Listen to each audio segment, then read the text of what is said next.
नमस्कार दोस्तों, आज की कहानी है भारी मंगलसूत्र। कहानी पसंद आए तो कहानी को लाइक और चैनल को सब्सक्राइब जरूर करें। अरे वारी माँ, देख तो कितना सोना चढ़ाया है तेरे ससुराल वालों ने। अभी तो केवल सगाई हुई है, शादी के बाद तुझे सोने की गुड़िया ही बना देंगे। ससुराल से आए हुए रीमा के जेवरों को देखकर भाभी नेहा ने उसे छेड़ा। अरे हमारी रीमा भी तो इतनी सुंदर है, तभी तो एक बार देखा था किसी शादी में जीजा जी ने और लट्टू हो गए। फटाफट रिश्ते की बात चलाई और आज देखो सगाई भी हो गई। उनकी बातें सुनकर रीमा मंद मंद मुस्कुरा रही थी। कहीं न कहीं उसे भी बहुत खुशी हो रही थी, लेकिन मन में एक उलझन भी था। यह रिश्ता इतनी जल्दी में तय हो गया था कि उसे अपने होने वाले पति आदित्य के बारे में कुछ ज्यादा जानने या समझने को मिला ही नहीं था। न ही उसे ज्यादा समय मिल पाया फोन पर बात करने का, क्योंकि रिश्ता पक्का होते ही 15 दिन में सगाई हो गई और 2 महीने बाद शादी है। और वह अच्छी तरीके से जानती है कि यह 2 महीने भी तैयारियों में यूं निकल जाएंगे कि पता ही नहीं चलेगा। इतने में ही रीमा की सास का फोन आया और कहने लगी कि हमने मंगलसूत्र के कुछ फोटो भेजे हैं, जरा देखकर बताओ कौन सा अच्छा है। रीना ने भी अपनी पसंद का सुंदर सा मंगलसूत्र पसंद करके उन्हें बता दिया, लेकिन यह मंगलसूत्र होने वाली सास को बहुत हल्का लगा, इसलिए उन्होंने अपनी पसंद का भारी मंगलसूत्र बनवा लिया। यह कहकर कि मेरा बेटा बड़ा अधिकारी है, बहुत अच्छी सैलरी है और उसकी पत्नी इतना हल्का मंगलसूत्र थोड़ी पहनेगी, मंगलसूत्र तो भारी ही होना चाहिए। फिर आई दूसरे गहनों की बारी, तब भी यही हुआ। रीमा हमेशा सादगी में रहने वाली थी, उससे ज़्यादा चमक दमक या भारी ज्वेलरी पहनने की आदत नहीं थी, इसीलिए उसने हल्की फुल्की ज्वेलरी ही पसंद की। लेकिन शादी के समय जो गहने ससुराल से आए वे बहुत भारी थे। तब भी सास ने यही कहा कि मेरा बेटा बहुत बड़ा अधिकारी है, बहुत अच्छी सैलरी है, तो फिर खर्च तो करेगा ना। फिर रीमा शादी करके अपने ससुराल आ गई। धीरे धीरे वह अपने परिवार में सामंजस्य बिठाने की कोशिश करने लगी। बाकी सब कुछ तो ठीक था, लेकिन पति आदित्य का व्यवहार उसे कुछ अजीब लगता था। देर रात घर आना, अक्सर बिजी रहना और नई नवेली पत्नी पर भी ध्यान न देना। यहाँ तक कि उनके बीच में पति पत्नी जैसा कोई रिश्ता नहीं था। शुरुआत में रीमा को लगा कि शायद काम का प्रेशर होगा, लेकिन कब तक, महीना 2 महीना 6 महीना, लेकिन कुछ भी ठीक नहीं हुआ, बल्कि धीरे धीरे स्थिति बिगड़ने लगी।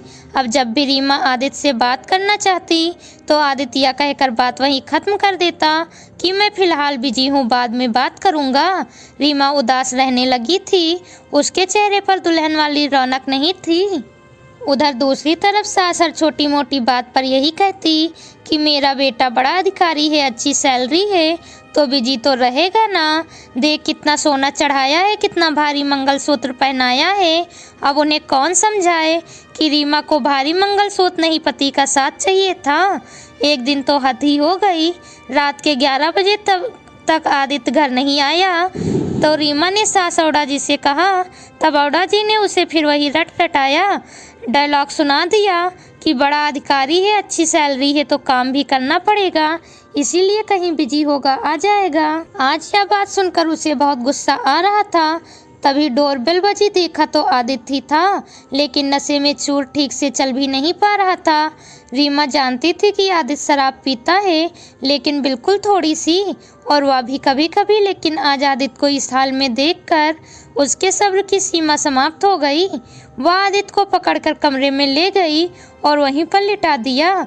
आदित्य नशे में बड़बड़ाने लगा, यार मैंने समझाया था माँ को, फिर भी क्यों मुझे उसके साथ बांध दिया गया। मुझे वो रीमा पसंद नहीं, बल्कि मुझे कोई भी लड़की पसंद नहीं। मुझे तो तेरा साथ चाहिए मोहन, तू दे दे मेरा साथ। नहीं मानना है समाज को तो नहीं माने, तो मेरा साथ देगा ना मोहन। यह सुनने के बाद रीमा को समझ में आ गया कि आखिर क्यों आदित्य उससे हमेशा दूर दूर रहता था और क्यों वह उससे बात भी करना जरूरी नहीं समझता था। अब तो रीमा को बहुत गुस्सा आ रहा था। उसके गले में पड़ा हुआ भारी मंगलसूत्र आज उसे गले में पड़े हुए सांप के बराबर लग रहा था, जो उसे डसने को तैयार खड़ा था। तभी उसने आदित्य को जोर से झंझोड़ दिया और गुस्से में पानी का पूरा गिलास उसके मुंह पर उड़ेल दिया। एक ही मिनट में आदित्य का सारा नशा उतर गया और उसने गुस्से में रीमा पर हाथ उठा दिया, लेकिन रीमा ने उसका हाथ पकड़ लिया और उसे एक जोरदार धक्का देकर कमरे से बाहर आ गई। दरवाजे के पीछे छिपकर सास अरोड़ा जी सब कुछ देख और सुन रही थी और यह बात रीमा भी जानती थी, इसलिए कमरे से बाहर आते ही सबसे पहले उसने अरोड़ा जी को आड़े हाथों लिया। क्यों मम्मी जी, आप जानती थी ना कि आपके बेटे का सच क्या है, तो फिर आपने क्यों करवाई मेरी शादी उससे? बेटा, मुझे लगा शादी के बाद सब ठीक हो जाएगा। और देख, तुझे कमी क्या है? सब कुछ तो है तेरे पास, गाड़ी बंगला पैसे जेवर सब कुछ तो है, तू आराम से रहे। माँ जी, सब कुछ है मेरे पास, लेकिन जो सबसे ज़्यादा ज़रूरी है ना, वह नहीं है मेरे पास। वह है मेरे पति का प्यार, उसका साथ, क्योंकि वह तो किसी और से प्यार करता है, किसी और के प्यार में बंधा हुआ है, उसकी ज़रूरतें अलग हैं। और यह सब कुछ जानते हुए भी आपने मेरी शादी अपने बेटे से करवा कर बहुत बड़ी गलती की है। आपने एक बार भी नहीं सोचा कि आपकी वजह से 3 जिंदगियां बर्बाद हुई हैं, जिसकी भरपाई कोई नहीं कर सकता। और हाँ, आपका बेटा बहुत बड़ा अधिकारी है, बहुत अच्छी सैलरी है, इसलिए आपको लगा कि मैं आपके द्वारा दिए गए धोखे को बर्दाश्त कर लूँगी। लीजिए आपके अधिकारी बेटे के हाथों से पहनाया गया भारी मंगलसूत्र। आपको मुबारक हो। इतना कहकर रीमा ने अपने गले से भारी मंगलसूत्र उतारकर अरोड़ा जी के हाथों में रख दिया, जिसने उसके गले को जंजीरों की तरह जकड़ा हुआ था।